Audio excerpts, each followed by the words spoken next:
Hello friends, नमस्कार। स्वागत है आप सभी का अपने चैनल युक्ति आइज में। दोस्तों, आज हम लोग डिस्कस करने वाले हैं जीएस रिमांडर का टॉपिक 8वां, जिसका नाम है राष्ट्रवादी आंदोलन का द्वितीय चरण। इसमें हम लोग 1905 से 1919 के बीच की घटनाओं पर चर्चा करेंगे। ये बेसिकली एक फास्ट रिवीजन सीरीज है, जिसमें हम लोग कम समय में अधिक फैक्ट को, अधिक चीजों को याद करने का प्रयास करते हैं। तो आइए शुरू करते हैं। बंगाल विभाजन और स्वदेशी आंदोलन। तो ये बेसिकली 1905 में शुरू हुआ था और इसमें वायसराय लॉर्ड कर्जन थे। इसकी घोषणा होती है 20 जुलाई 1905 को और ये प्रभावी रूप से लागू होता है 16 अक्टूबर 1905 को। जब ये प्रभावी होता है उस समय पूरे बंगाल में शोक दिवस मनाया जाता है ताकि विभाजन को रोका जा सके। लेकिन जो टैगोर होते हैं, रविन्द्रनाथ टैगोर जी, उनके कहने पे राखी दिवस मनाई जाती है ताकि हिंदू मुस्लिम जो लोग भाई लोग होते हैं उनमें एकता का संचार किया जा सके, आपस में एकता बरकरार रहे। इसका इसका उद्देश्य यही रहता है। स्वदेशी आंदोलन इसके अगेंस्ट में शुरू होता है और जो 7 अगस्त 1905 को होता है कलकत्ता के टाउन हॉल में शुरू होता है और इसमें बहिष्कार का प्रस्ताव पारित किया जाता है जो कि बंग भंग आंदोलन के खिलाफ होता है। अब बंगाल विभाजन के बाद बंगाल 2 भागों में टूट जाता है। पहला होता है पूर्वी बंगाल, दूसरा होता है पश्चिमी बंगाल। अब पूर्वी बंगाल में बंगाल और असम का कुछ जिला क्षेत्र होता है, इसमें आता है। इसकी राजधानी ढाका होती है और ये बेसिकली ये जो होता है इसमें मुस्लिम बहुल क्षेत्र होता है और इसके प्रथम गवर्नर सर लेफ्टिनेंट ब्रह्मफुल फुलर होते हैं। वहीं पश्चिम बंगाल जो होता है वो बंगाल विहार और उड़ीसा के जो क्षेत्र होता है उसमें उसको एक साथ करके यहाँ पे डिवाइड कर दिया जाता है और इसकी राजधानी कहाँ होती है तो कोलकाता होती है। ये एक हिंदू बहुल जनसंख्या क्षेत्र होता है। इसके प्रथम गवर्नर एंड्रू फ्रेजर होते हैं। बंगाल विभाजन का मुख्य उद्देश्य क्या रहता है? ये हिंदू मुस्लिम में जो एकता फैली होती है वहां से राष्ट्रवादी भावनाओं का संचार जो हो रहा होता है उसको खत्म करना इसका बेसिकली मुख्य उद्देश्य था। लेकिन कर्जन क्या बोलता है कि वहाँ बहुत सारे एरिया को कवर कर पाना संभव नहीं है, इसलिए हम इसको अलग अलग डिवाइड कर दे रहे हैं। ठीक है, अब देखते हैं कि 1905 की कांग्रेस का बनारस अधिवेशन जो होता है उसमें 4 प्रस्ताव का अनुमोदन किया जाता है। पहला होता है स्वदेशी, दूसरा बहिष्कार, तीसरा राष्ट्रीय शिक्षा और चौथा स्वशासन। ये क्वेश्चन में पूछा गया है। स्वदेशी आंदोलन जब शुरुआत होती है उसमें प्रेरक गीत या फिर नारा भी कह सकते हैं, उसका नारा होता है वंदे मातरम। ठीक है, और बंगाल के विभाजन के विरोध में जो आंदोलन होता है उसका नेतृत्व सुरेंद्र नाथ बनर्जी कर रहे होते जो बंगाल से बेसिकली होते हैं। ठीक है, लेकिन प्रमुख बहुत सारे स्थान पे इसका नेतृत्व चल रहा होता है। तो दिल्ली में इसका नेतृत्व हैदर राजा करते हैं, मद्रास में चिदम्बरम पिल्लई करते हैं, पूना और बम्बई में तिलक जी करते हैं और पंजाब में आपका लाला लाजपत राय करते हैं। तो यहाँ से भी क्वेश्चन बनते हैं। रविन्द्रनाथ टैगोर ने अमर सोना बांग्ला लिखा था उसी समय जो बांग्लादेश का राष्ट्रीय गान बना है 1971 में, जब बांग्लादेश मतलब अलग हुआ था पाकिस्तान से उस टाइम। अब अवनींद्रनाथ टैगोर ने 1906 में क्या हुआ कि भारतीय प्राच्य कला संस्थान की स्थापना करते हैं अवनींद्रनाथ टैगोर जी।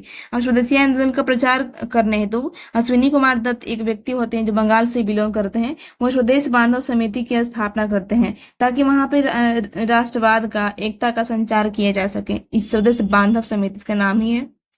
भारतीय कला को पुनर्जीवित करने के उद्देश्य से अवनींद्रनाथ टैगोर क्या करते हैं कि Indian society of oriental art की स्थापना करते हैं। अवनींद्रनाथ टैगोर बेसिकली आर्ट में बहुत फेमस रहते हैं। ये भारत माता की चित्रकारी भी बहुत फेमस ये करते हैं।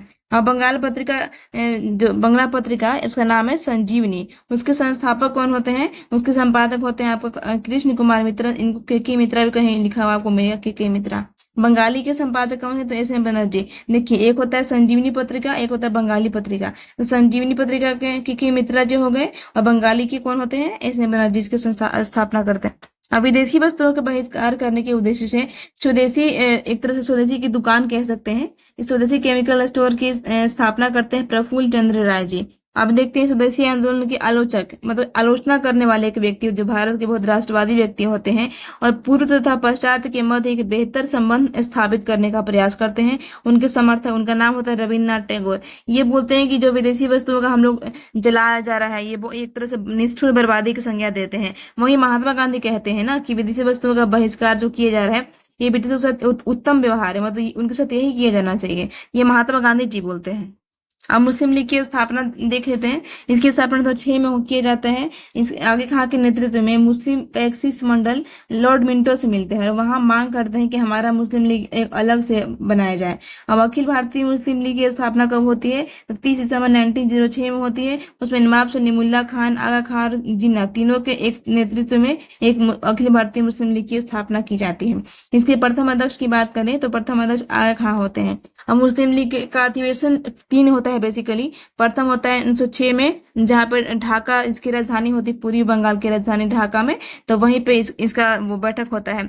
दूसरा अधिवेशन कहाँ होता है? कराची 1907 में। और तीसरा अधिवेशन अमृतसर में किया जाता है। जो तीसरा अधिवेशन होता है ना, यहीं पे क्या होता है कि पृथक निर्वाचन मंडल की मांग रखी जाती है मुस्लिमों के द्वारा, जिस मांग को पार्लियामेंट सुधार 1909 में मान लिया जाता है और पृथक निर्वाचन प्रणाली की शुरुआत कर दी जाती है, यानी कि मुसलमानों के लिए अलग से निर्वाचक मंडल की व्यवस्था कर दी जाती है। और इसे ही द्विराष्ट्र जो सिद्धांत होता है, टू नेशन थ्योरी, जो आगे चल के पाकिस्तान का निर्माण किया जाएगा ना इसी बेसिस पे, तो इसकी बीज यहीं पे शुरुआत कर दी जाती है।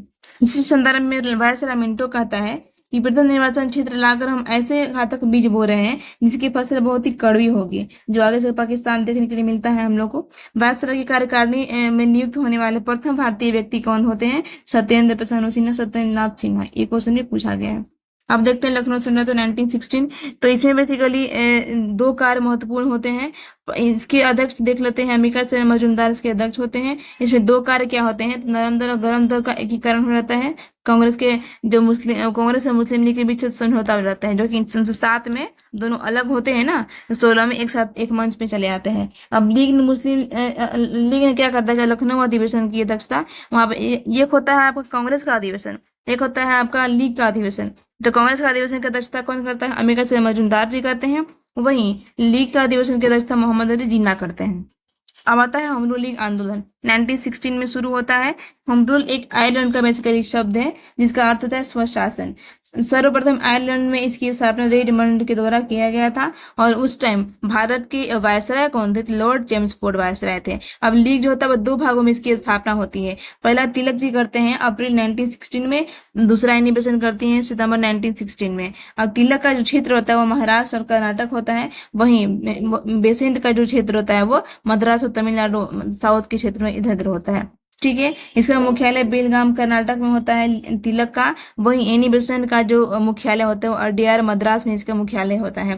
तिलक का जो क्षेत्र होता है वो सीमित स्वरूप होता है, वहीं एनी बेसेंट का क्षेत्र होता है अखिल भारतीय स्वरूप होता है। अब इनमें जो होता है अध्यक्ष का पद होता है, अध्यक्ष में कौन होते हैं? तो एनसी केलकर और जोसेफ बाप्टिस्टा। वहीं एनी बेसेंट में अध्यक्ष का पद तो नहीं होता है, इसमें सचिव का पद होता है। इसके सचिव होते हैं आपका जॉर्ज अरुंडेल। ठीक है। इसका उद्देश्य होता है स्वराज की प्राप्ति, तिलक का उद्देश्य होता है, जबकि एनी बेसेंट का उद्देश्य क्या होता है? सुशासन की स्थापना करना। अब ये पत्रिका दोनों निकालती हैं। ठीक है। तिलक का पत्रिका का नाम रहता है आपका मराठा और केसरी। मराठा जो होता है इंग्लिश में होता है और केसरी मराठी में होता है। वहीं एनी बेसेंट का जो पत्रिका होता है उसका नाम होता है कॉमनवेल्थ और न्यू इंडिया। अब हम लोग देखते हैं कि फेबियन आंदोलन का प्रस्ताव कौन रखता है? तो बेसिकली ये भी एक आयरलैंड का ही शब्द है और ये एनी बेसेंट कहाँ की थी? तो ये खुद स्वयं आयरलैंड की महिला थी। ठीक है। तो वहीं से कुछ वर्ड्स को यहाँ पे अप्लाई करते हैं भारत में।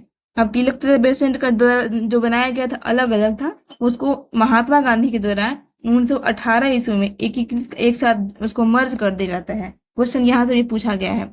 अब 1915 में अमेरिका में, ठीक है, होम रूल लीग का गठन किया जाता है, जिनका नाम है आपका लाला लाजपत राय के द्वारा, यानी इन दोनों से पहले वो स्थापित कर देते हैं।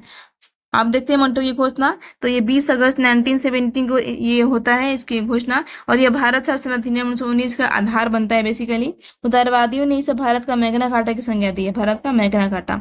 अब तिलक ने इसे क्या कहा है? सूर्यपीन काल की संज्ञा दी है। 1919 के अधिनियम के तहत द्वैध शासन प्रणाली लागू किया जाता है, और द्वैध शासन प्रणाली का जनक की बात करें तो उनका नाम है लियोनल कार्टियस। ये ध्यान रखना है, ये 1919 के अधिनियम के तहत इसकी शुरुआत की जाती है।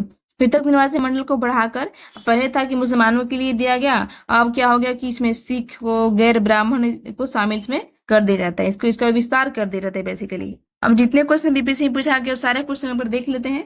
तो बंगभंग के बाद कौन सा आंदोलन शुरू होता है? बंगभंग के बाद स्वदेशी आंदोलन हम लोग पढ़ चुके हैं। बंगाल विभाजन घोषणा कब की जाती है? तो कहीं 19 कहीं 20 देता है, इसको ध्यान, 19 जुलाई या 20 जुलाई दिया रहेगा। ठीक है। और बंगाल विभाजन के समय वायसराय कौन थे? तो लॉर्ड कर्जन के द्वारा बंगाल विभाजन किया जाता है। बंगाल विभाजन के विषय में किसने कहा था कि विभाजन हमारे ऊपर बम की तरह गिरा है? ये कहते हैं यहाँ पर सुरेंद्र नाथ बनर्जी के द्वारा कहा गया है। आप देखिए, प्रथम बार संघर्ष के तरीकों के रूप में स्वदेशी और बहिष्कार का कब अपनाया गया था? ये 68 में से एक क्वेश्चन था। तो ये बंगाल विहार में स्वदेशी और बहिष्कार का उद्देश्य अपनाया गया था। बंगाल विभाजन के प्रत्याघात के रूप में ये तो हम लोग पढ़ चुके हैं, स्वदेशी आंदोलन शुरू किया गया था। जो विभाजन हुआ था वो विभाजन रद्द कब किया गया? तो 1911 में रद्द हुआ, ठीक है। और राजधानी कलकत्ता से दिल्ली में स्थानांतरित यहीं पे कर दी जाती है। अब देखते हैं कि कौन सा वर्ग इसमें मुख्यतः प्रभावित रहा, कौन कौन सा वर्ग प्रभावित रहा। तो इसमें कृषक और मुसलमान इसे प्रभावित रहते हैं, और महिलाएं और बुद्धिजीवी वर्ग इस पे हिस्सा लेते हैं। अब देखते हैं कि किस नेता ने 1906 में कलकत्ता अधिवेशन में इसकी अध्यक्षता करी थी? तो दादा भाई नौरोजी 1906 में कलकत्ता में इसकी अध्यक्षता करी थी। 1906 में आयोजित भारतीय राष्ट्रीय कांग्रेस के कलकत्ता अधिवेशन भारत के लिए स्वराज ग्रहण, सेम क्वेश्चन, रिपीट क्वेश्चन है, दादा भाई नौरोजी के द्वारा। ऑल इंडिया मुस्लिम लीग की स्थापना किसने की थी? तो नवाब सलीमुल्लाह खान। अगर ये नहीं रहता तो अब आगा खान इसका आंसर होता, ठीक है। मुस्लिम लीग ने अपना वार्षिक अधिवेशन नियमित रूप से कब किया था? तो 1907 में नियमित रूप से पूछ रहा है। स्थापना हुआ था 6 में, लेकिन नियमित रूप से 7 में हुआ था, ठीक है। इनमें से कोई नहीं इसका आंसर होगा।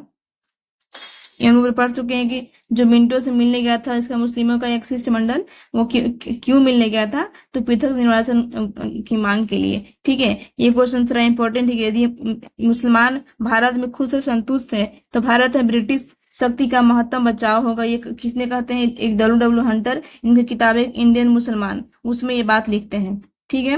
राजेंद्र प्रसाद किसे पाकिस्तान का जन्मदाता मानते हैं? तो लॉर्ड मिंटो को, जो कि मिंटो ही बंगाल ये किया था आपको मुस्लिम लीग की स्थापना करता है, तो इसलिए ताकि वही बेस बनता है और टू नेशन थ्योरी की स्थापना हो जाती है, ठीक है। तो आज के लिए बस इतना ही। Thank you so much, have a nice day. जय हिंद, जय भारत।